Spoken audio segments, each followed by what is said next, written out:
I really don't think.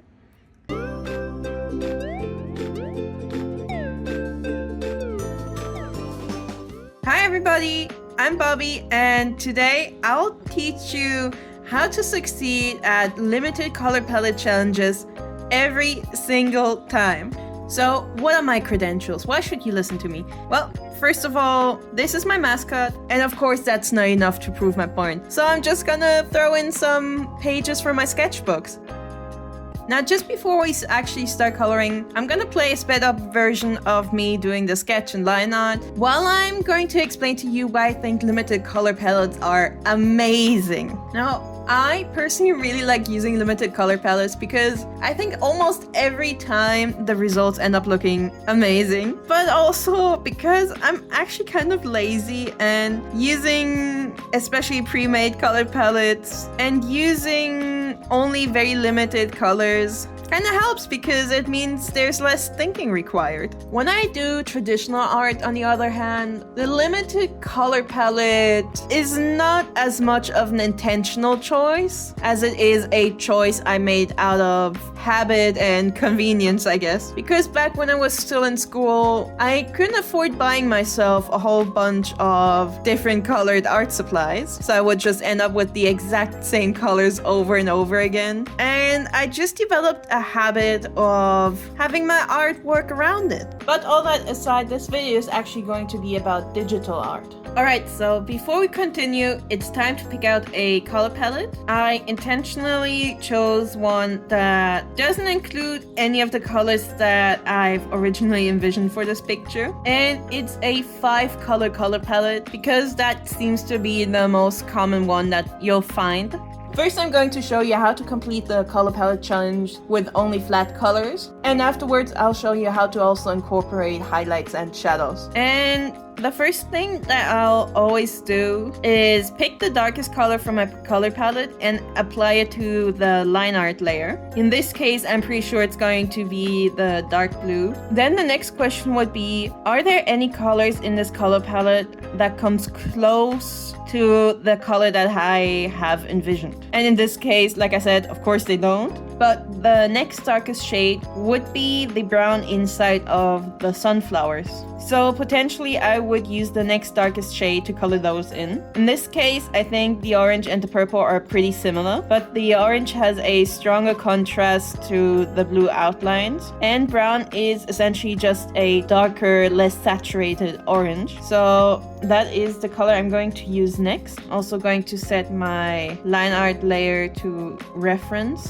which then will allow me to just color drop into the image itself. The wings and the bracelets are the least important part to me right now. So next I'm mainly going to focus on the pig's skin, the flower petals, and the leaves of the flowers for the remaining 3 colors that we have. So the sunflower leaves would be the next darkest shade, which would make them purple. And then the pig itself and the flowers could potentially both be either pink or white. But I think I'm going to go for pink because then it adds a little bit of contrast to the flowers, the plants versus the pig's skin. I like the eye colors of my characters being the same as the color of the main focus point or element of a design. So in this case, it would be the flowers. And therefore, I'm going to color in her eye in pink. Since the flowers are made out of 3 colors, I'm also going to use the 3rd color for the little pearls of her earrings. And I'm still unsure about what color I want her headband to be. So instead, I'm going to jump over to her little pearl bracelets. And I want each of them to be multicolored, so I'm just going to alternate between the 3 colors that I used for the flowers, because I absolutely do not want to layer a different element of her design that has the exact same color of her skin on top of her skin. Also over here, I want to make sure that the pink doesn't touch the pink. I think it's fine for the leaves to touch the other leaves, just as much as I think it's fine that the flower petals touch other flower petals, because those parts are intended to be the same color. And making sure that the same colors don't touch in this case also helps add a distinction between those two elements so that the bracelet doesn't merge with the flower too much. So for the hairband, I finally decided to make it orange, just because orange is the only other color that does not touch the hairband. I'm going to save the wings for last. So I want the hooves and the nose of the pig to be darker than the color of the body of the pig. I would then go about it by picking the second lightest shade of the color palette, which would be the pink. And then, since the pink and purple are fairly similar, I would probably choose these colors for the wings as well, because the wings are intended to be transparent. So we can then color in the bulk of the wing in pink, and then we can use the purple and pretend it's a darker shade of the pink to color in the parts where the wings overlap. Because if you have two semi-see-through colors and you overlap them, they will become darker or stronger. And that's basically what I'm trying to mimic here. Since, of course, for this example, I cannot use opacity or layer styles to help me. And for the eye, just because I forgot to do this earlier, I'm also going to use the purple to give her a pupil. Yeah, that's a lot more lifelike. And then one more thing that would be left to do would be picking a background color. Just gonna flip through them and see which one works best. So the semi-white I think is already a good start. The pink would be a no-go for me because we're completely losing her hooves and we're also kind of losing her wings. The purple is too dark in my opinion and has too little contrast with the blue. Using the same color as the line art for the background is definitely a creative choice that I don't hate, but it's also not my favorite, so I'm definitely not going to go for this one. And then the orange I think is fine too. It definitely makes the pig stand out, but because overall this color palette is very pastel-like, I think I prefer the look of the lightest color the best. It also makes the fact that her sclera and her skin are the same color look a lot less creepy now. Now, just before we move on, I'm going to repeat the most important points. First, the line art would ideally be the darkest color from your color palette. Then try to make everything that's supposed to be white the lightest color of your color palette. And then for the rest, from the color palette that you have, try to pick out the colors that are the most similar to the colors you originally envisioned for this picture. So for example, on my pig, I chose orange in order to replace the brown. However, don't try to force this, as what is more important is the contrast and harmony between the colors and all the different elements. If possible, try not to have elements that are touching each other be the same color.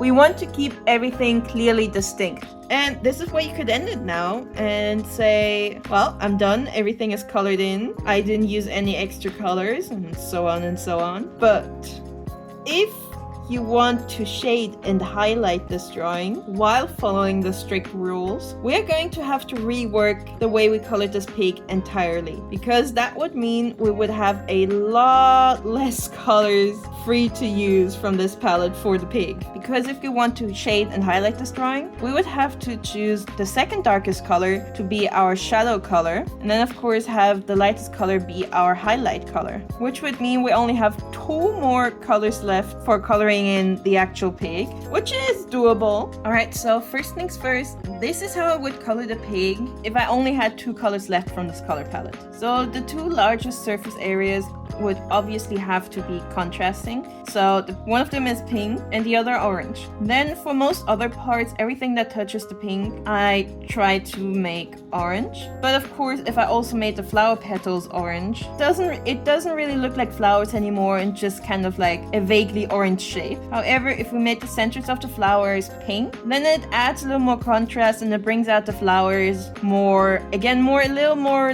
recognizable as flowers. However, I put a lot of effort into drawing all these little flower petals, and I think having the flower petals be pink emphasizes them a little better. So this is what I would go for. Also, we did lose the pupil on the way, but we could very easily just color it in the same color as the line art. I mean, realistically, pupils are black anyway. And then we can pick our second darkest color and do the shading. Alright, so like I explained earlier, here's the very strict interpretation of the color palette challenge. So we used the darkest color for the line art, the second darkest color for the shadows, the lightest color for the highlights, which means we were left with two other colors which we then used to build contrast between the design elements that we had left on this pig. And I think that's why I'm gonna call it quits for today. I've just talked you through 3 variants of how you can succeed at doing limited color palette challenges. But somewhere in the future, once it's not 30 degrees outside anymore, I plan on going back to traditional art and basically just talking you through how I would work with 1 color, 2 colors, or 3 colors. Because it's a lot easier for me to do this on paper rather than digital. Anyway, I hope you enjoyed this week's video. And even if you think my explanations were terrible and they didn't help you at all, I still hope that you enjoyed this cute little picture of a cute little flying pig. And I hope to see you again next week. Goodbye!